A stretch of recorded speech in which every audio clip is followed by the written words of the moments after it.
Hola, buenos días, buenas tardes, buenas noches, queridos podescuchas, dependiendo de la hora en la cual nos están escuchando.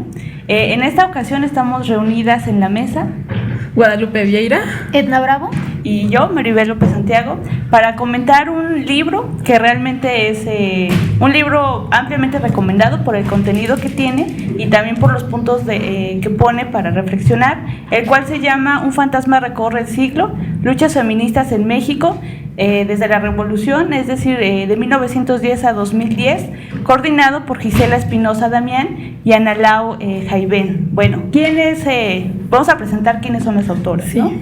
Gisela Espinosa Damián es doctora en antropología, profesora investigadora en la Universidad Autónoma Metropolitana, Unidad Xochimilco, donde es docente en el posgrado de Desarrollo Rural y en la carrera de Sociología.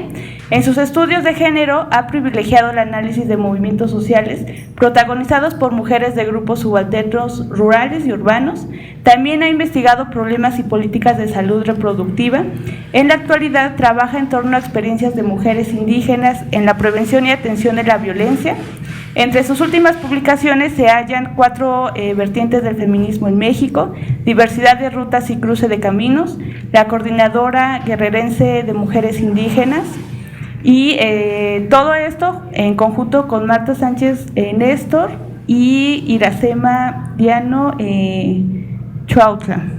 Bueno, por su parte, Ana Lau Jaivén es doctora en Historia, profesora e investigadora de tiempo completo en el Departamento de Política y Cultura de la Universidad Autónoma Metropolitana, Unidad Xochimilco.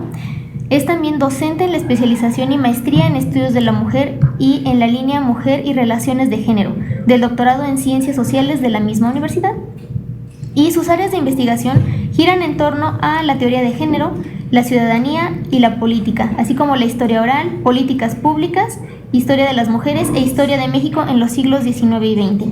Ella ha publicado 2 libros como autora única y múltiples capítulos de libros y artículos en revistas académicas y de divulgación sobre la historia de las mujeres en México, la participación de las mujeres en la Revolución Mexicana e historia del feminismo mexicano. Actualmente investiga en torno a los grupos que pugnaron por el sufragio a través de la Comisión Interamericana de Mujeres.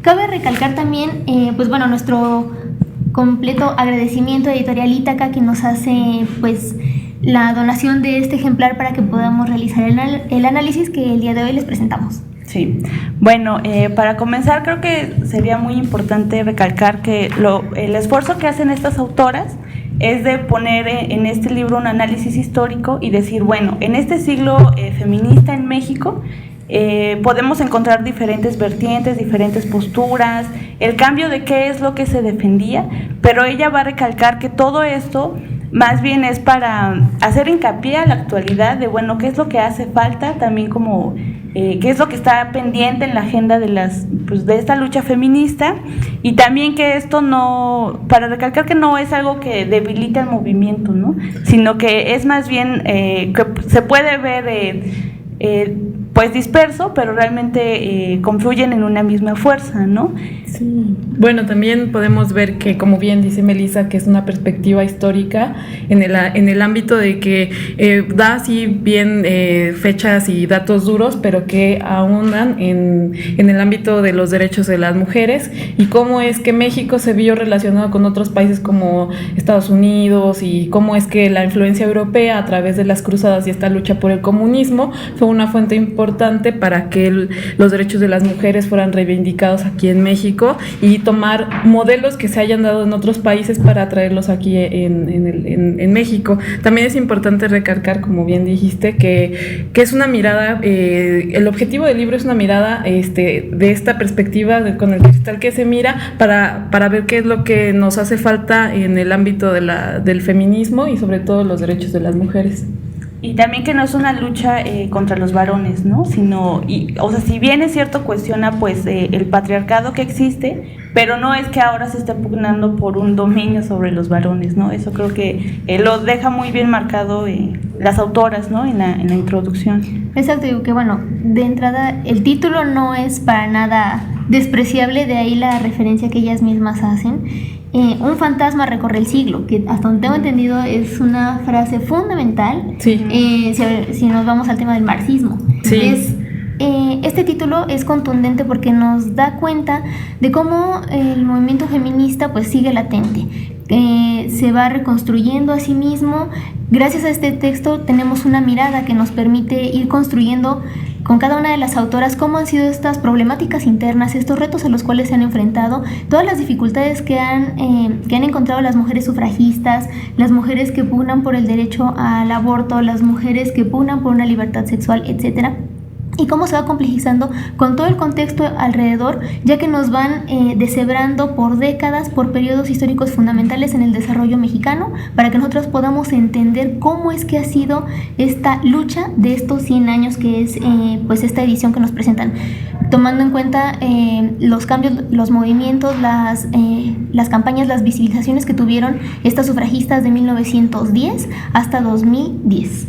Sí, y aparte también recalcando esto, ¿no? Que realmente el movimiento feminista en este siglo siempre se ha tenido que enfrentar contra esta parte conservadora tanto de la izquierda como de la derecha, ¿no? O sea, no es algo que nada más incursione dentro de una postura de izquierda, sino que también acá encontró muchas barreras. Ahora bien, ellas mencionan que hace falta pues traer nuevamente este tipo de espacios, este tipo de debates, porque los efectos de que haya pues de que el sector de las mujeres permanezca invisibilizado, pues es algo que afecta no nada más a las mujeres, sino también a los hombres, ¿no? Entonces de ahí que ellos pues sí, la primera parte es más bien como un estudio histórico, ¿no? De, bueno, ¿cuándo surgen estas ideas de pensar a la mujer? Y de ahí que comience todo eso en la Revolución Mexicana, ¿no? Como parteaguas. Sí, bueno, y también ver cómo es que a partir del movimiento antirreeleccionista se forman grupos de mujeres en los cuales, a través de mujeres que llevan armas, me envían mensajes y tratan de meterse en el ámbito también de la guerra, de la guerra social por luchar mediante los derechos, para los derechos del voto. Es importante mencionar que surgieron varias revistas, ¿no? Como mencionan La Mujer Moderna y otro tipo de textos que fueron un parteaguas para que las mujeres pudieran comunicarse y transmitir lo que querían decir, darle voz a lo que la mujer en ese entonces quería decir, y ver cómo es que la mujer se tuvo que aliar también a estos movimientos sociales, como bien lo mencionas, quitar esos estigmas que se tienen acerca del comunismo y del socialismo, que si bien fueron parte fundamental para que después la mujer tuviera representación y el carácter de ciudadano, ¿no? Porque también, como vimos, las propagandas se dieron, estos grupos daban pie a las propagandas maderistas, ¿no? Que fueron los primeros grupos de mujeres que se vieron inmiscuidas en este ámbito, y de hecho estuvieron presentes en el movimiento de San Luis Potosí y otro tipo de emboscadas para que pudiera darse el logro del sufragio y la antirreelección, y así mismo poder sacar varias publicaciones y ediciones en las que varias mujeres pudieran tener cabida para expresar sus ideas, ¿no? O sea, ver cómo es que ellas llevaban las armas, luchaban en contra de esto, para que así pudieran tener hubiera un cambio en las políticas de equidad de género. Claro, y bueno, podemos mencionarles a nuestros podescuchas que este es el primero de 2 episodios en los cuales abordaremos el texto. Eso es también para dar cuenta de la amplitud del mismo, porque es un material muy vasto, en el que cerca de 16-17 ensayos vamos a hablar acerca de todos estos cambios del movimiento feminista.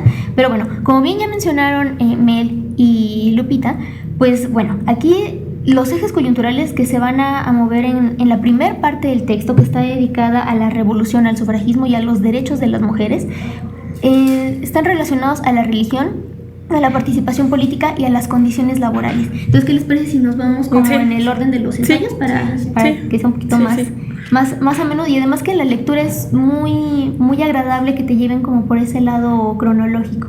Sí, es una crónica, de hecho va, como bien lo dijeron, por décadas y sí, tiene muy buen cierre de cada una de las etapas, tanto de los años, de 1910, pasando por la etapa de 1920 hasta los 50, en la que pudimos ver realmente cómo se dieron estas políticas para que la mujer tenga cierto tipo de derechos. Claro, como un parteaguas que mencionan acá es el año de 1909. Mencionan que en la ciudad de Puebla surge el primer club feminista, en la cual era un punto de reunión donde las mujeres empiezan a mostrar, a reunirse y a mostrar este descontento, ¿no? Si bien es cierto, también hubo participación de las mujeres en los diferentes grupos que protagonizaron la Revolución Mexicana. Hubo mujeres afines al zapatismo, al anarquismo, maderistas, también que participaron con Álvaro Obregón, pero siempre cuestionando como la dictadura de Díaz. De ahí que ellas en estos clubs pues empezaran también a discutir la situación política del país, ¿no? Se menciona que también en ese momento pues se enfrentaban ante una sociedad que en la mayoría era analfabeta. Entonces, si bien es cierto, muchas de ellas utilizaron letras, panfletos, revistas, también esa parte de la comunicación oral fue indispensable, la participación de las mujeres en este ámbito para dar a conocer pues lo que estaban tratando de reivindicar en cada movimiento, ¿no? Claro, y bueno, es fundamental recalcar cómo se empiezan a hacer estos espacios de reunión de mujeres preocupadas por las temáticas que les competían en cuanto a estas condiciones de exclusión política. Y bueno, estas sufragistas son quienes van a empezar a sentar las bases por este movimiento que dura más de 40 años por lograr el reconocimiento del derecho al voto por parte de las mujeres mexicanas, que si bien ya tenía un derecho en elecciones municipales por ahí de los 20, no tenía ningún tipo de participación para la elección presidencial. Entonces, aquí, como bien mencionan mis compañeras, es fundamental el papel de movilización cívica, de movilización ciudadana que tienen, cómo se van formando estos clubs que son fundamentales, porque ahí empiezan a hacerse estos debates de hacia qué línea o hacia qué base se va a fundamentar el movimiento feminista. Y bueno, veremos ahí que es fundamental el papel de Carmen Cerdán, que empiezan a aparecer una serie de nombres de personajes que fueron fundamentales. No los podemos abordar todos, lamentablemente, son muchos, pero también algo que a mí me llama mucho la atención es el papel ya activo durante el movimiento armado. Si nos movemos más hacia 1913, hacia un poquito más adelante, con respecto de las soldados, lo que nos mencionan las autoras son algunos nombres de estas mujeres que si bien participaron como elementos del ejército, pero también aquellas que tuvieron al mando a tropa y que se ganaron sus títulos, sus rangos militares por sus actividades en campaña, y que lamentablemente con el paso de los años, pues bueno, la Secretaría de la Defensa, la Secretaría de Guerra y Marina, en ese momento, exacto, porque el nombre no correspondía, pues bueno, en ese momento lo que decide es no darle el reconocimiento de estos cargos. Entonces vemos cómo también se va dando una narrativa de cómo en los aspectos políticos sí se contaba con esta participación de las mujeres, ya sea en la propaganda, ya sea en la vinculación con las campañas presidenciales que veremos que se van dando poco a poco por las diferentes épocas, pero el momento de que ellas estos grupos de mujeres están pugnando por el reconocimiento de esos derechos de los cuales han estado peleando, llegan bloqueos. Ajá. Se les detiene y no se les da ese apoyo que ya se había pactado, por así decirlo. Sí, adelante. Es que es muy interesante porque al menos mientras yo iba leyendo, más bien yo percibía que fue como en la Revolución Mexicana que no se empezó a luchar inmediatamente como por esta ciudadanía, ¿no?, de las mujeres, el derecho al voto, sino que más bien era como hay un descontento social y vamos a tener esa participación política. Y entonces, porque como es importante esto que mencionas cuando dices es que la mujer empieza a participar en el ejército y empieza a cuestionar como esos tres ámbitos donde el hombre pues tiene como mayor desarrollo, que es por ejemplo en la parte de la religión, en esta parte también como de lo militar y lo político. Entonces empiezan a romper con todo eso, empiezan a inmiscuirse en el ámbito militar también, pero lo político siempre queda esa parte ausente, ¿no? Y de ahí que a través de la lucha ellas mismas, pues había declaraciones donde decían, bueno, hasta ahorita no estamos peleando por el voto a la mujer. No, de hecho debieron más bien inmiscuidas en el ámbito del fraude electoral, ¿no? De hecho ellas fueron propagandistas, como menciona primero Edna, en el sentido de que si bien escribían y aportaban a través de sus escritos, había ese descontento del fraude electoral, y se vieron también inmersas en el movimiento magonista y lo apoyaron. Muchas de ellas eran anarquistas y por ende también se vieron en el movimiento de San Luis Potosí por la reclusión de Madero. Entonces fue a través de eso que ellas también pugnaron por los derechos de los trabajadores, y era como a través de esta esclavitud que se tenía en las minas o también en las de los obreros, ellas también trataron de que sus compañeras salieran a flote.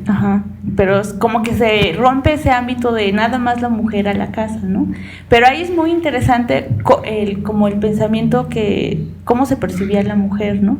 Porque después se va a mencionar que tanto en el movimiento feminista de las mujeres que ya empezaban a tener esta participación política, como también por parte de ciertos gobiernos, mencionan el de Yucatán como algo significativo.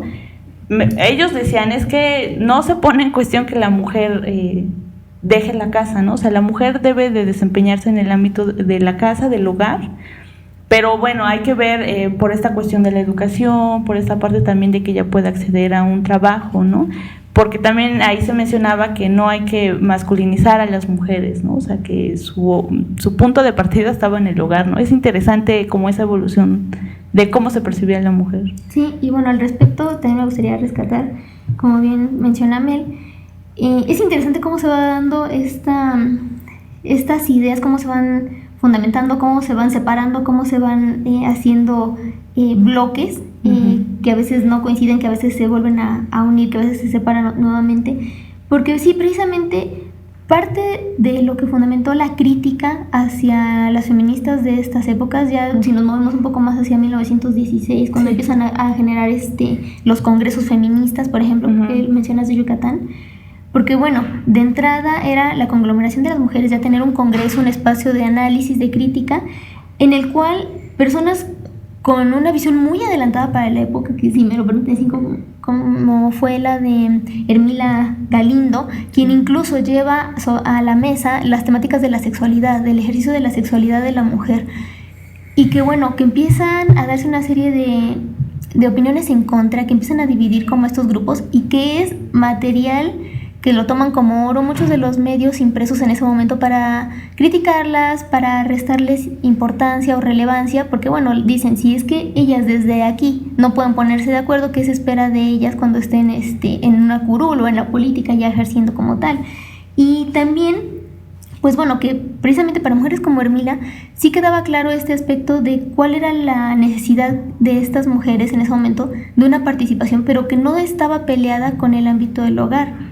Y que también, pues por otro lado, da cuenta de cómo se empiezan a formar estos miedos en sectores masculinos muy fuertes, que empiezan a ver que se está masculinizando, ¿no? Y que ya más adelante lo vamos a ver incluso que es una imagen que parecería que para el propio movimiento es como un estigma, tratar temáticas relacionadas a la sexualidad o a la homosexualidad, que dejan de lado, como puede ser los movimientos de las mujeres, de las lesbianas, ¿no? Pero bueno, eso ya sería como adelantarme. Sí, porque igualmente en este punto también había como una gran presencia de la iglesia, ¿no? Sí. Entonces también acá políticamente decían, bueno, es que si la mujer está como no tiene ahí mencionaban que no estaba preparada tan siquiera para ejercer como un voto, ¿no? Porque no tenía esta capacidad de decidir, y que de ahí pues toda esta influencia de la iglesia era como una justificación para decir, pues no está preparada para que vote, ¿no? Para que tenga esa participación política. Y es ahí cuando estos clubes feministas como las hijas de Cuauhtémoc se vieron enfrentadas a lo que Plutarco Elías Calles poco después también les dijo, ok, les voy a dar el derecho al voto, pero tienen que ser de cierta forma católicas y estar en su casa para que ustedes puedan ejercerlo y entrar en este movimiento. O sea, fue por eso que ellas se vieron inmiscuidas también en el sentido de poder rebelarse en contra de la iglesia para poder ejercer sus derechos, tanto sexuales como de ciudadana. Bueno, dos cosas antes de que se me olvide. La primera, que si bien los problemas fueron bastantes, no fue tan malo, ya que se obtuvieron avances. Por ejemplo, de 16 a 17 sí se lograron reformas al artículo 3º y al artículo 123 de la Constitución, en el cual se hablaba de esta educación laica, por un lado, y también respecto a las condiciones laborales, es decir, las jornadas de 8 horas, los tipos de condiciones a los cuales podrían estar trabajando mujeres, de cuáles espacios se excluía la participación de los niños, etcétera. Pero por otro lado, de lo que comentabas, yo diferiría un poco, porque si bien Plutarco Elías Calles, ya entrados los 20, él difería mucho, si no me falla la memoria, una parte del texto hace mención de que Plutarco Elías Calles de entrada dijo, no, yo no le voy a entrar con esta temática, y además recordemos que el gobierno callista pues ya marcaba un conflicto serio con la Iglesia Católica, que bueno, se desarrolla en lo que conocemos como la Guerra Cristera, ¿no? Con esta serie de prohibiciones de estos cambios, y que de ahí también se basa mucho cómo esta argumentación de las personas que posteriormente iban a decidir si se daba o no el derecho al voto correspondía precisamente en este temor, ¿no? De qué iba a pasar en un futuro con la decisión que tomaran las votantes, que daban por hecho que iban a ser sumamente influenciables por la Iglesia Católica. Entonces aquí es como donde empieza bien fuerte pues a inmiscuirse el papel de la debilidad de la mujer, o esta tendencia hacia lo religioso. Y bueno, a niveles políticos, pues la Iglesia Católica estaba en un movimiento de conflicto, con el gobierno de ese entonces. Recordemos que posteriormente viene el de Obregón, luego la muerte de Obregón, entonces Sí, también esta parte en la cual también hay que retroceder un poco, y actualmente ya muchas condiciones nos parecen tan normales, pero en ese momento también se empezaba a discutir esta cuestión de las escuelas mixtas, ¿no? Claro. Por un lado recibían educación los varones y por otro las mujeres. Entonces, en el momento que se empiezan estas feministas a decir, bueno, es que tanto hombres y mujeres deben de crecer juntos en una escuela para que vaya creciendo ese respeto, ¿no? También en ese momento también en tanto educación sexual era bien visto que la mujer no tuviera nula educación sexual, porque un valor en ese momento presente o valorado era la supuesta inocencia, ¿no? Entonces también empezar a cuestionar todo este tipo de situaciones empezaba ya a marcar un parteaguas, ¿no? Y aquí también empezaba, es que en el país estaba esta idea es que hay que construir un Estado moderno. Entonces, como también en otras partes ya se dio el voto a la mujer, también a nivel internacional, pues ya empezaba esta pugna en Estados Unidos, en Europa. México, pues se lanzaba también esa cuestión, ¿no? ¿Cómo es que se quiere tener un proyecto de nación con un Estado moderno si no hay igualdad a la mujer, ¿no? Y ahí empezó a pesar siempre esa idea, ¿no? Exacto, lo que manejan las autoras es precisamente esto: cómo hablar de un Estado moderno cuando el papel de la mujer se restringe a su papel meramente, pues, del hogar, exacto, con esta mirada de antaño. Y era un aspecto contrastante. Y también otro factor importante que no debemos dejar pasar corresponde a estas reformas o a estos debates en torno al divorcio, al derecho al divorcio, ya por ahí de 1914, bueno, regresando un poco más. Sí. Y que bueno, que también es interesante por este cuestionamiento, quizás por un lado en el ámbito de lo religioso, de esta convivencia, de este futuro que se le espera a la mujer una vez casada, y también la pérdida o reconocimiento de unos u otros derechos a diferencia de una mujer soltera. Aquí el debate que se vuelve importante es que para los grupos de los sufragistas que están a favor del divorcio, corresponde pues este interés por el gobierno hacia esta mujer, que bueno, se le va a reconocer el derecho de esta separación, porque mientras no fuera de esta manera, es muy difícil la situación en la que ellas quedaban. Me explico. Una mujer que se divorciaba, pues bueno, el estigma social y la condición en la cual se encontraba ella de que no tenía este acceso o esta posibilidad de exigir unos derechos para que se le mantuviera, pues bueno, la colocaba en una situación difícil, pensando en las mujeres de clase media baja. Sí, hay un dato me pareció muy relevante cuando menciona que, bueno, esta Ermila estaba siempre cercana a Carranza. Entonces, meses después de que se promulga la Constitución de 1917, Carranza saca como la ley sobre relaciones familiares, y empieza esta idea de, bueno, sí hay que irle dando ciertos derechos a las mujeres, sí, pero legalmente queda así como promulgado que la mujer no podía salirse del hogar de sus padres hasta los 30 años, a menos de que no se casara, ¿no? O sea, esta situación me pareció así como muy resaltante, porque era como, bueno, legalmente era algo que se exigía, ¿no? O algo que se esperaba de la mujer, y si no caía como en un delito, ¿no? Inclusive. Sí, bueno, ya yo agradezco la corrección de esta Edna por lo que comentó hace un momento sobre lo de Plutarco de las Calles, sobre mi comentario. Sí, él estaba en contra de este tipo de cosas, me había equivocado, porque también él estaba un poco renuente al hecho de que las mujeres de cierto grupo católico se vieran relacionadas con la política y de esta forma pudieran ejercer cierto poder.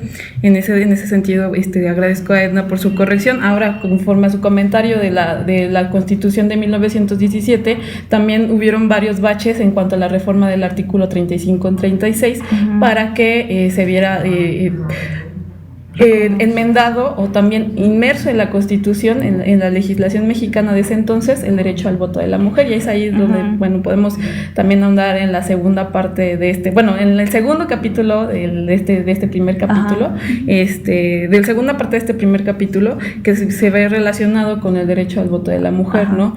Que también ellas buscaban en ese entonces las mujeres, y siguieron con las reuniones de 1900, un poquito adelante, 1920, 1925, para que después en los años 50 pudieran tener el derecho al sufragio, ¿no? Que fue una gran lucha en la cual también vieron que podían seguir las pautas que Estados Unidos o en otros países de Europa pudieron dar cabida para el sufragio femenino. Sí, porque bueno, acá había una pugna entre la parte como una postura liberal a favor del voto de la mujer y una postura, pues recordemos que también se estaba dando la revolución en Rusia, entonces también el movimiento comunista tenía otra postura y decía, bueno, es que si las mujeres entran a tener esta ciudadanía, sí, y este voto, realmente ellos en este momento mencionaban que no había un reconocimiento realmente de la democracia o político por parte del Estado, entonces era que más bien era entrar en un sistema que de entrada negaba eso tanto a hombres y a mujeres, ¿no? Y ellos decían, pues es que no se debe de dar la pugna tan solo por el voto, ¿no? Sino hay que ver en ese momento pues la explotación de la clase trabajadora. Pero bueno, algo que influyó mucho, creo yo, fue también como ese choque o ese encuentro con el movimiento en Estados Unidos, ¿no? De las mujeres, porque ellas en el movimiento panamericano, ¿no? Del que hace mención. En 1919 ellas ya habían conseguido el voto, el reconocimiento del voto, y acá apenas estaba dando esa discusión, ¿no? Entonces mencionan que hubo ahí encuentros, ¿no? Sí, claro, o sea, como que había este cierto rechazo por parte de las feministas norteamericanas a las feministas mexicanas, porque era como es que nosotros estamos latinas, porque bueno, nosotras estamos en otro momento del movimiento y ellas aún seguían disputando muchas cosas. Ahora, si les parece bien, nos podríamos mover como ya hacia los años 20, porque ya es cuando podemos dar cuenta de la negativa por parte de los constitucionalistas al reconocimiento del voto femenino. Entonces también como otro de los grandes momentos en los que se detiene a volver a repensarse el movimiento, y es cuando hay dos grandes escisiones. Sí, bueno, en este momento, si bien ya habían surgido como ciertos grupos, se logra todo hacer en un solo consejo, que llevan a cabo ciertas reuniones, siempre hay como disputas internas, pero aún así se siguen dando ese tipo de encuentros, ¿no? Y el Consejo Feminista Mexicano fue uno de los grupos que comentas que tuvo renombre en lo que se llevó a cabo para la lucha del sufragio femenino a través de diversas publicaciones. Hay dos publicaciones muy importantes que se mencionan en el texto, La Mujer y la Vida, que son una documentación, un archivo que hace pauta a los derechos de las mujeres, porque da reconocimiento a sus derechos laborales. De hecho, pugnan porque se les ofrezcan ciertos servicios para las mujeres trabajadoras, el cuidado de sus hijos y el derecho a la salud, que también es muy importante en ese sentido, que no había, ¿no? Porque, por ejemplo, cuando alguien está embarazada no se le reconocen los derechos de cuando tienen que tener la incapacidad de la cuarentena y todo eso, no había nada de eso. Entonces también fue muy importante. No solamente, hay que ver también esa parte que se menciona en el texto, no solamente fue el derecho al voto en sí, sino que hubo también otro tipo de las condiciones laborales y la política también, ¿no? Porque en este trabajo se vieron inmersas periodistas, escritoras, amas de casa, de todo tipo de mujeres que realmente daban cabida a que no se estaban reconociendo sus derechos, y pues el lugar estaba en su casa, como en ese entonces estaba muy marcado, y era mal visto que una mujer en ese sentido pudiera defender o tener palabra. Ajá. Y de ahí que ellas tuvieran esta idea de que a partir de cierta trabajo acorde al Estado, o sea, que trabajaran en conjunto, se podía tener mejores condiciones para las mujeres. Yo creo que ahí la cuestión la relación que empiezan a entablar con Lázaro Cárdenas es primordial, ¿no? Porque en ese momento, pues Cárdenas está en un movimiento de masas, de una escuela socialista, también él empieza a dar ciertos como parteaguas, todo esto de la expropiación petrolera, y esto marca, ¿no? De ahí que las mujeres llegaran así de, bueno, ¿no? Estamos en un momento también como de, pues sí, ¿no? Se ganaban ciertos espacios, y ellas decían como que con Lázaro se podía obtener ese... Pues sí, porque fue uno de los primeros presidentes que tenían ese tipo de ideología más apegada con el movimiento socialista y con el comunista, que sí respetaba, de cierto modo quería respetar los derechos de los obreros, ¿no? Y sobre todo de los campesinos. De hecho, aquí en la tercera, en este apartado de este capítulo, hay un esbozo que dice que en 1931, durante el gobierno del presidente Ortiz Rubio, se dio una sesión inaugural con más de 200 mujeres, obreras y campesinas, que también llevaron a cabo este tipo de movimientos por los derechos de las obreras. Sí, bueno, ok, acá... mientras acomodo mi idea. Bueno, acá ya nos estamos moviendo hasta los 30, ya que estamos hablando de cómo se da este encuentro ya con Lázaro Cárdenas, que es fundamental. Sí. Porque ahí se da otro rechazo muy importante al sufragio. Y es que aparte Cárdenas dice, sí, yo les voy a dar el voto, y a ver, pásenme como su solicitud, y se quedó ahí, ¿no? En la discusión jamás se pasó a discutir realmente con el Congreso o no, sino que dejó de facto así de sí se va a dar, pero jamás cuándo, ¿no? Claro, pero bueno, antes de llegar como a este punto también muy importante, bueno, recordemos que desde los 20 con estas reuniones que se dan y a las cuales asisten muchas representantes, muchas mujeres de Sudamérica, vienen mujeres de Nicaragua, de Costa Rica, de Cuba, de Venezuela, de Argentina, de El Salvador. Entonces esto hace un evento muy rico, una serie de acercamientos muy buenos en los cuales se dan estas comunicaciones y que se ponen a la mesa mayores temas, ya que tienen que ver con cuestiones de la familia, de la infancia. Y bueno, al menos yo creo que lo que pude detectar en el texto es cómo se empiezan a incluir ya no solo las demandas de la mujer, sino también estas demandas se competen a la familia, a los niños, a las condiciones de trabajo, a las condiciones que les permitan educación. Como parte de las críticas en este momento, pues bueno, es que los que son contrarios a estas ideas pues hacen la mención de que no es posible seguir hablando de que se les otorgue el derecho al voto a las mujeres, porque ¿cómo se le va a otorgar si ellas no tienen como esta preparación, esta formación, ¿no? Entonces nuevamente sigue el lado que les lleva a la contraria.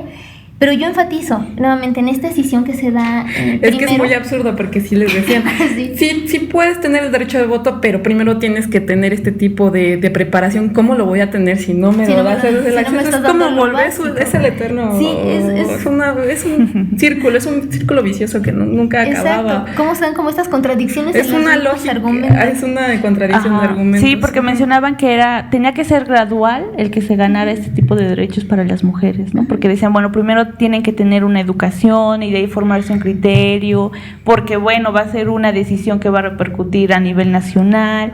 Entonces, tanto el movimiento estadounidense de mujeres, de sufragistas, como el propio, pues la clase política aquí en México, hacían hincapié en eso, ¿no? O sea, la mujer latina no está preparada, ¿no? Y en México eso era algo que era como el pretexto que ponían, ¿no? Y por eso los clubs que se mencionan en el primer apartado de este capítulo mencionan que en Yucatán y en Michoacán sí se logró, en Yucatán sobre todo sí se logró hacer el avance en las escuelas rurales, o sea, pugnaron por hacer escuelas rurales para que las mujeres estuvieran mejor preparadas y ya no dijeran con este pretexto, no, ¿sabes qué? No estás preparada para poder ejercer tu voto, ¿no? Es ese ir por poco a poco, porque no se va a poder hacer solamente así, sino gradual, que tenía que haber un proceso para que las mujeres se vieran letradas, supieran leer, escribir y de ahí poder hacer lo demás, ¿no? Porque también aquí en el tercer apartado, la Confederación Femenil Mexicana, que fue también muy importante en este movimiento carrancista, también pugnaba por la eliminación de la explotación de la mujer mexicana en sus labores y también en la eliminación de la violencia doméstica, ¿no? Que es ahí un elemento de la segunda parte de este libro que es también muy importante, ¿no? Que ya va un poquito más allá, pero esta parte es muy importante, ¿no?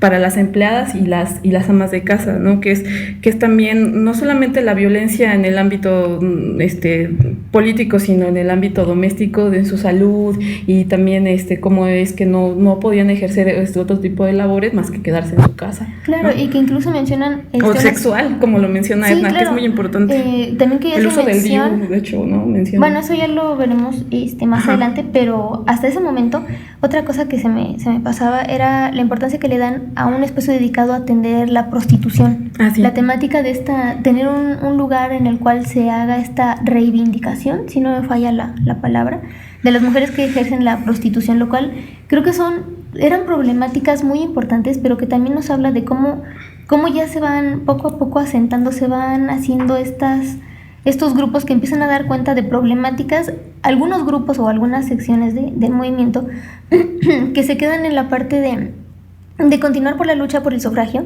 mientras que otras se vuelven un poco más hacia demandas en específico. Entonces se habla ya para los 30 de los 3 congresos nacionales de obreras y campesinas, que se dan en 1931, 1933 y 1934, donde ahí se llegan incluso a confrontaciones tales que en las sesiones que estaban debatiendo, pues bueno, llegan a los gritos, llegan a los manotazos, una sección se decide salirse del lugar en donde se llevaban estas charlas, etcétera. Pero bueno, ahí se identifican una decisión, 2 grupos. El grupo de las comunistas, que ya habían sido previamente identificadas como las de izquierda radicales, las izquierdistas radicales, con las que eran afines al PNR y que eran las de la derecha moderada. Y esto es bien interesante porque yo lo que podría compartirles con nuestros podescuchas es cómo se da por un lado este movimiento feminista femenino, que es lo que platicábamos, que sí vamos solamente a centrarnos en la lucha por el voto, pero a darle a entender a las otras personas que lo que nosotras queremos es no perder este lado de nuestras responsabilidades femeninas, es decir, no perder nuestras responsabilidades al interior de la casa, del cuidado de los hijos. Queremos ejercer este derecho al voto para darles una adecuada instrucción cívica al interior de la familia, es decir, como que todavía esta visión relegada al interior del hogar, no con una militancia más allá. En cambio, el otro grupo, ellos sí llegaban incluso con propuestas ya más concretas de qué eran las necesidades por sus regiones, pensando en las mujeres que llegaban del interior de la República, que eran más concretas, qué demandas a nivel de lo laboral, a nivel de lo familiar, de la salud. Sí, y los sindicatos, que era algo muy importante. Exactamente. Sí, ahí es interesante porque estas mujeres también, como tal, no se identificaban como un movimiento feminista, ¿no? Porque mencionaban que, retomando lo que habías mencionado hace rato, también por parte de la prensa, había esta... y el Universal. Era esta visión en la cual, pues, desprestigiaba al tipo de acciones públicas que pudieran llevar a cabo este grupo de mujeres.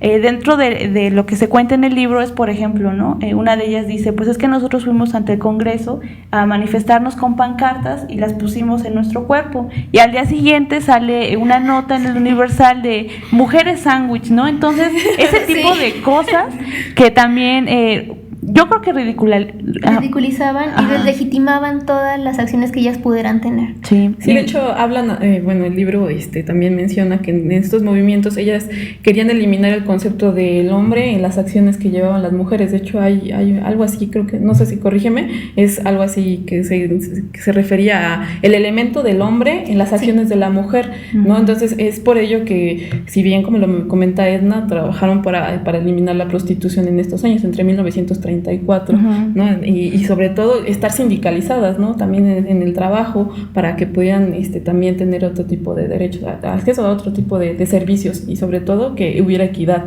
en cuanto a la determinación de los trabajos, ¿no? Porque no había una equidad de género. Si eras mujer, pero era muy limitado el trabajo que podías hacer. Sí, al respecto, si no me falla la memoria, creo que fue en el Congreso de 33, sí, en así. el que hubo una sección que se promulgó por el total alejamiento de la figura masculina. Eso, sí, era así, la figura masculina. Ajá, digamos que apelando al hecho de que las demandas femeninas corresponden exclusivamente a las mujeres. Entonces también eso llevó a este gran debate, y bueno, lo que me gustaría rescatar aquí es cómo en los 30 se dan estas separaciones, estos choques en cuanto a los objetivos del movimiento, y que es importante porque con la campaña de Cárdenas se logra una unificación. Se logra llegar a la conformación de un grupo en el que se integren tanto a las comunistas como a las que son afines al Partido Nacional Revolucionario, que posteriormente cambiará de nombre.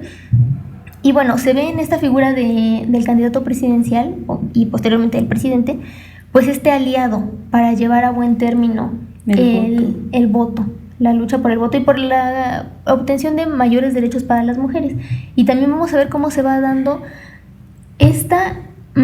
digamos que esta alianza que, si bien menciona una de las autoras, que corresponde a aspectos del propio discurso comunista internacional, que tiene que ver con que, bueno, la lucha ya no va a ser alejada de los gobiernos en cuestión, sino que tenemos que lograr una alianza para entrar a esta estructura y generar estos cambios. Entonces también parte de lo que tiene que ver con los cambios o con esta fusión de los diferentes grupos de las feministas de este momento corresponde a esto, ¿no? ¿Cómo nos vamos a integrar a esta agenda nacional, a este proyecto que está creando Lázaro Cárdenas y su grupo? ¿Y cómo vamos a formar parte? Entonces, por un lado vamos a tener que las mujeres ya van a tener como mayor participación política, mayor presencia en este momento. Y por otro lado, por ejemplo, pensando en las comunistas, a ellas se les va a exigir ya directamente, éntrale a estos cargos públicos o a estos lugares, y que bueno, al margen nos queda la participación de la mujer en el ámbito educativo, ya más cómo se va a incursionar en el ámbito laboral. Recuerden que ya se viene el movimiento, la condición de guerra en la cual nos vamos a enfrentar debido a la Segunda Guerra Mundial.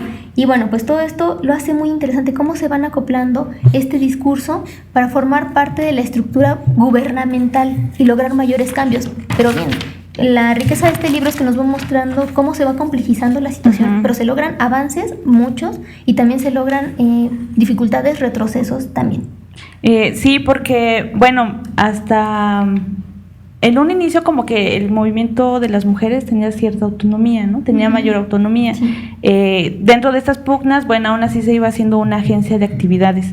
Pero ya cuando empieza, me parece que menciona que hay como una reunión en Rusia a partir de la revolución en este país, que acuerdan que los partidos comunistas deben de aliarse también como en la agenda con los estados modernos en ese momento, por ejemplo en México, que se estaba formando, para así tener como una mayor pues repercusión, y de ahí que como que se institucionaliza un poco las acciones que pueden llevar a cabo.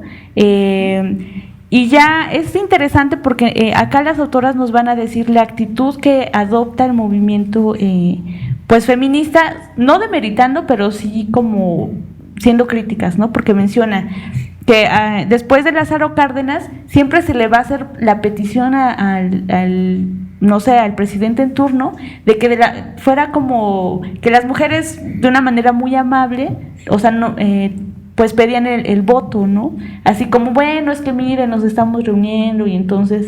claro, así mención en cómo hay un cambio ya no de este feminismo aguerrido, sino que ya se da como una especie de sumisión en cuanto también a la petición que se le hace a la figura presidencial. Ajá, como de una manera como muy educada, así de oiga, porque ya no había un control horizontal, sino ya era vertical, hacía inclusión de todo este tipo de gremios, para que las mujeres, tanto socialistas como las que también eran parte del PNR, las PNRistas, creo que sí, pudieran llevar a cabo este tipo de labores, en las que Lázaro Cárdenas también les encomendó, bueno, es otra parte que me parece interesante, que se vieran, que lucharan también o trabajaran por la reforma de la educación socialista, ¿no? Que de acuerdo a Lehner, también que se lo menciona, que es que mujeres tanto del hogar o trabajadoras y obreras lucharan por esto, ¿no? Que quitaran el estigma que las iglesias y otros tipos de movimientos, como son aquí creo que es la Unión Nacional de Padres de Familia, porque se vieron en contra de esto. La Unión de Padres de Familia, la Asociación Nacional también Católica de Jóvenes Mexicanos, que era como dos frentes, ¿no? Por los cuales también se vio un poco el conflicto en cuanto al movimiento de la educación socialista, ¿no? Acá también va a haber críticas muy interesantes cuando menciona...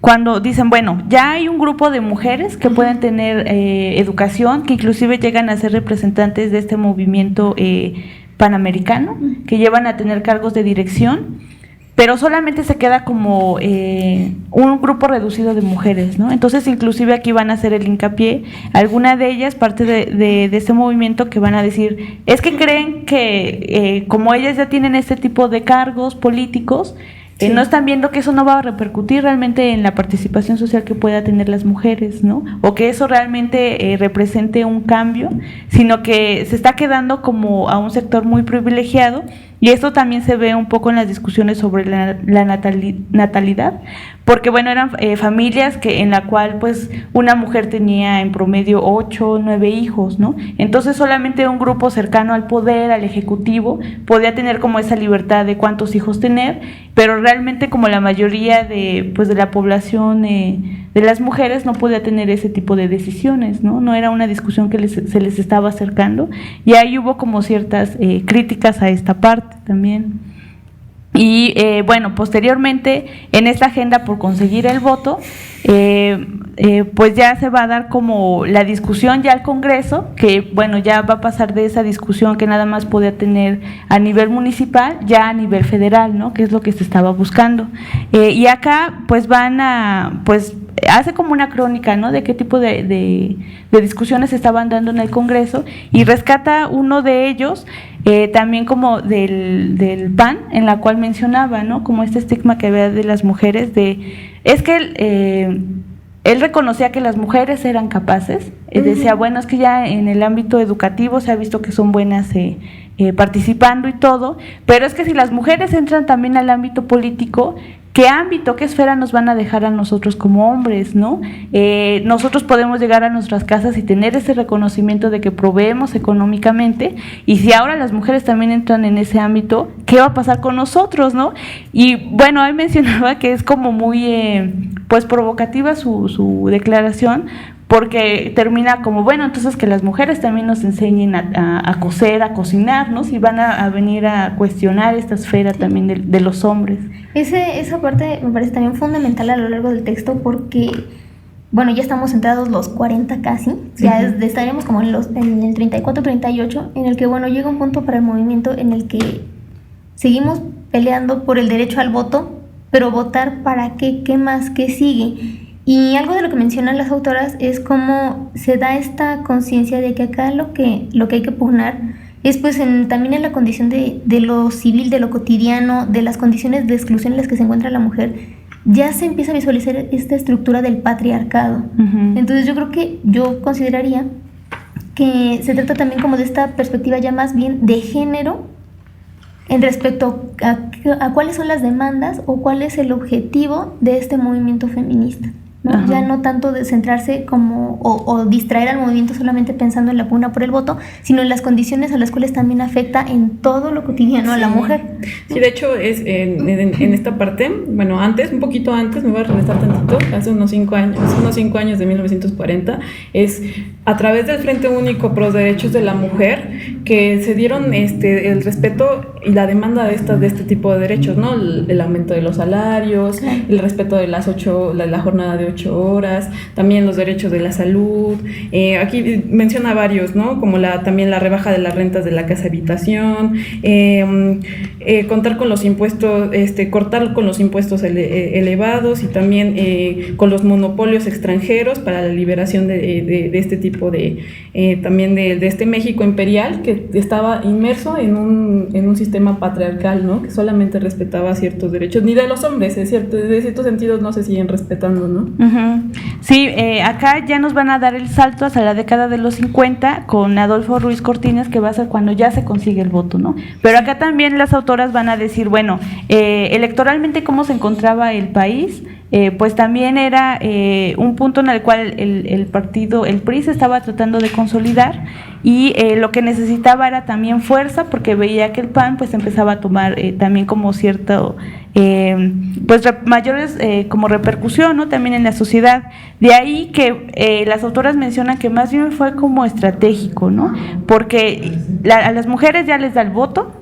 Es algo que obviamente celebran los grupos feministas, le mandan cartas de felicitación, hacen ceremonias, pero se ve cómo es que para las siguientes elecciones que ya se venían, pues aumenta el rango pues sí, ¿no? De los simpatizantes de este partido, ¿no? Entonces se ve que más bien fue como un grupo que incorporaron, pues no en ese reconocimiento de la participación política de la mujer, sino también algo que le daba fuerza, ¿no? Electoralmente. Exacto, eso es muy importante, que incluso las autores mencionan que la mujer ingresa legalmente a la vida pública, pero con una conducta pasiva, ¿no? Sí, te dejo ciertos derechos, pero también no puedes hacer esto, ni esto, ni esto, ni esto, hasta después de mucho tiempo, porque también seguían con la expectativa de que la mujer era como, estaba subvalorada, entonces seguía siendo como un objeto que no podía ejercer este tipo de derechos. Claro, o como mencionabas, como en esta estrategia, ¿no? En esta estrategia de convencimiento. Y bueno, exacto, pasamos acá ya como a los 50, bueno, ya muy rápidamente, que nos queda un poco tiempo, pero sí, efectivamente, con Adolfo Ruiz Cortines, ya que se da este encuentro directo con el presidente y que bueno, que incluso nos narran ahí cómo se da este encuentro de que llegan un grupo de mujeres y pues bueno, ahora qué le vamos a decir, ¿no? ¿Cómo le decimos eso que le queremos decir? Ajá. Pues así.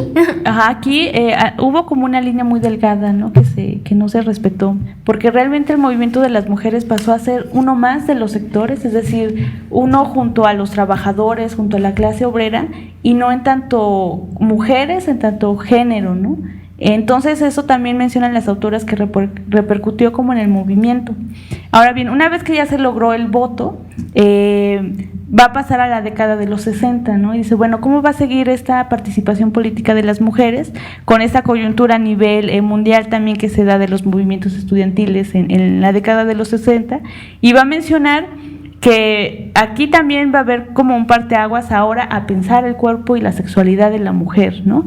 Pero mencionan que por ejemplo, mencionan que pues acá en México, en el movimiento estudiantil, la mujer cumplía como papeles más bien de cuidado de los que se iban a quedar a hacer pues las marchas o los plantones o hacer carteles, nada más, pero nunca como esa figura realmente política, o en tanto que los discursos, es como limitada también ahí la participación de las mujeres. Exacto, que fueron muy pocas las que llegaban a esta dirigencia, ¿no? Uh-huh. Sí, y bueno, estamos acá ya en la época de la segunda ola o nueva ola o el neofeminismo, que precisamente va a centrar ahora en los análisis, los debates en torno al cuerpo, uh-huh, al cuerpo femenino. Y aquí viene muy fuerte, pues bueno, obviamente con todos los movimientos sociales pues a nivel mundial, con los propios cambios políticos al interior del país, esta participación de la población joven y también pues otros cambios como es el desarrollo del anticonceptivo, el aborto, exacto, las peticiones de un aborto legal,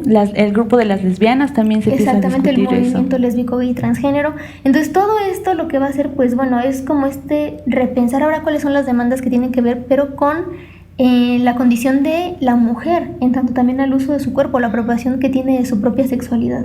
Sí, reconocer sus intereses y sus necesidades y dejar de lado este aspecto moralista de no puedes tener derecho a tu sexualidad o salir, como se dice vulgarmente, del closet, porque vas a ser atacada, ¿no? O sea, en ese sentido, la mujer en los 60 se vio un poco más liberada para poder hablar de este tipo de tabús que se veían estigmatizados en México, ¿no? Y sobre todo en una época que fue muy difícil para la lucha de este tipo de políticas de equidad de género. Claro, y que bueno, exactamente de eso se trataba con este neofeminismo, pues bueno, aquí el punto coyuntural es esta búsqueda de la equidad entre los géneros, y que aquí se distinguen dos vertientes muy importantes, que es la del cuestionamiento y la de construcción de estos paradigmas en torno al ser mujer, al ser hombre, y también la participación política, estos cambios o estas capacidades de transformar la vida cotidiana. Entonces yo creo que son aquí aspectos muy importantes, porque bueno, vamos a ver cómo posteriormente ya que estamos como en el límite entre capítulos, en el cual ya vamos a abordar cuestiones que tienen que ver con el cuerpo, con la política, con aspectos de las violencias que empiezan a identificarse específicamente dirigidas a la mujer en su condición de mujer. Sí, también como cuestionar ahora siempre hay una esfera pública y una privada, ¿no? Pero en cuanto a la privada, en el hogar, ¿qué sucede, ¿no? Con la mujer? Y de ahí que empezarán este cuestionamiento, por ejemplo, dentro del orden del libro que nos presenta, pues es el aborto, ¿no? Es una discusión que empieza con esa segunda ola del feminismo, y que bueno, gracias a la movilización se va a lograr. También algo que como que hasta la fecha sigue palpable, es por ejemplo también pues el cuestionamiento que se va a dar en cuanto a los anticonceptivos, que en ese momento fue más bien como a partir de la influencia a nivel internacional, ¿no? Que ya se empezaba a discutir eso. El uso de la píldora también. Algo que causó mucho ruido en un momento, ¿no? Y también pues el grupo de las lesbianas, ¿no? Algo que las autoras nos van a decir que dentro del movimiento feminista no se discutía, y que inclusive se llegó como a plantear, ¿no? O bueno, vas a defender los derechos lésbicos o gays, o más bien eres feminista, ¿no? Entonces ahí va a marcar una ruptura, y ahí como que no pudiera darse pues un mayor peso, que tuviera mayor repercusión, ¿no? Claro, y que bueno, acá yo resaltaría también dos cosas. Una, respecto a lo último que menciona Mel, que tiene que ver también con esta imagen del tema lésbico, que parece que se deja de lado, que no quisiera identificarse al movimiento feminista, dado también todo el estigma que creció en torno a cómo se les denominaba, cómo se les restaba valor a todos los cambios que ya se habían logrado. Es decir, esta noción de considerar un crimen que se estuvieran masculinizando por el simple hecho de querer o de luchar por el ejercicio de sus derechos. Eso por un lado. Y por el otro, al respecto del aborto, pues también este texto nos permite un análisis histórico muy importante de cómo se dan los cambios a nivel de los códigos penales, para mencionárselos muy brevemente.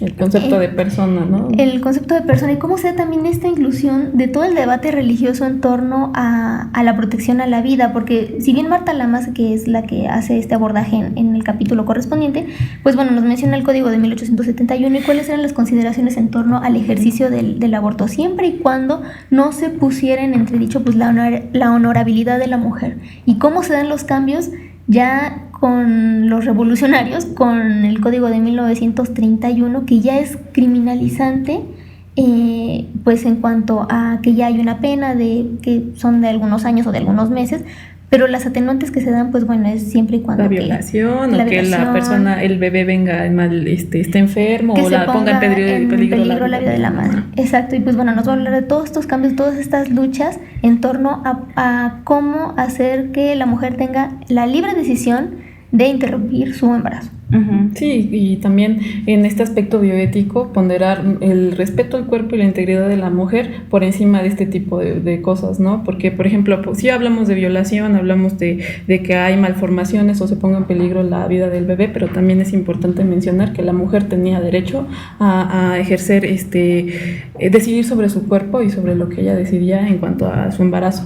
Claro, y también puntualizar que este debate ya no se da solamente al interior de los movimientos feministas nacionales, sino que ya es un debate que se torna en el ámbito internacional y que, bueno, también nos va a hacer mención de cómo pues el Vaticano va a estar en constante lucha por estas argumentaciones en torno a por qué es importante hablar del aborto como un tema de salud pública, y que, bueno, lo remite a un fragmento de 2 renglones en el cual se enfatiza la peligrosidad de muerte, de mortandad a la que se expone la mujer por realizarse un aborto clandestino, y que nos habla de toda la reestructuración que tiene que haber en torno al Estado, no solo mexicano, sino a todos los que estén en favor de otorgar el derecho a la mujer por interrumpir su embarazo, en que habla de estructuras de salud, la facilidad de que las mujeres tengan el acceso a apoyo psicológico, apoyo legal, etcétera, y nos habla de toda esta estructura tan grande que se tiene que realizar en torno al tema,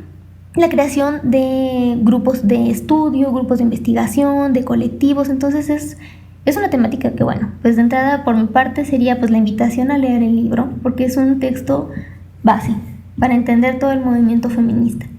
Sí, y también porque algo que, como mencionan las autoras al inicio, mencionan que actualmente si en México ha crecido la pobreza, se ve que es mayoritariamente el sector de las mujeres donde se vive esta situación, ¿no? Entonces, de ahí replantear este tipo de cuestionamientos que están totalmente relacionados, ¿no? Cómo repensar a la mujer, la participación que tiene, los derechos que pueda tener acceso, que se les son negados, ¿no? También. Y sí, pues totalmente la invitación a leer el libro. Es una muy buena lectura. Y confirmar que los movimientos de este tipo, de las mujeres, siempre han estado en la historia, y cómo es que no hay de que olvidar cómo es que se llevó esta lucha para poder seguir defendiendo los derechos de las mujeres y tener más y mejores situaciones en las cuales nosotras nos encontremos, ¿no? Es muy importante recordar eso, y que también no olvidar los movimientos socialistas y cómo es que se relacionan con el feminismo para poder lograr esto.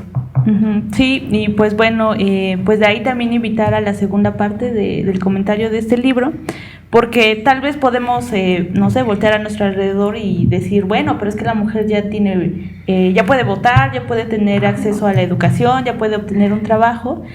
Pero como bien, menciona Simone de Beauvoir en El segundo sexo, la mujer es objeto actualmente, ¿no? Y de ahí que se tenga que ver, ¿no? Qué espacios se están abriendo también para la discusión. Exacto, y también es otro de los puntos más a favor del texto, porque, bueno, nos va a poner en los debates contemporáneos. Como bien menciona Mel, pues no se trata de decir, bueno, ya tiene el derecho al voto, felicidades, o ya tiene derecho a la educación, que bueno, el movimiento feminista es un tema acabado, no es así. Uh-huh. Y bueno, también en el siguiente episodio pues abordar un poco más de las temáticas en torno a las violencias y todo lo que corresponde a la continuidad de este libro. Entonces, pues por mi parte ya sería como todos ustedes. Sí. Pues sí, es muy importante también esta mística que menciona Melissa de Simone de Beauvoir en cuanto al segundo sexo, de seguir por la liberación de la mujer, de lo que es la mujer. Uh-huh. Sí, y bueno, pues una vez más agradecer a Ítaca por otorgarnos un ejemplar y poder comentar este libro. Y bueno, nos vemos en el siguiente episodio. Gracias. Hasta la próxima. Hasta luego.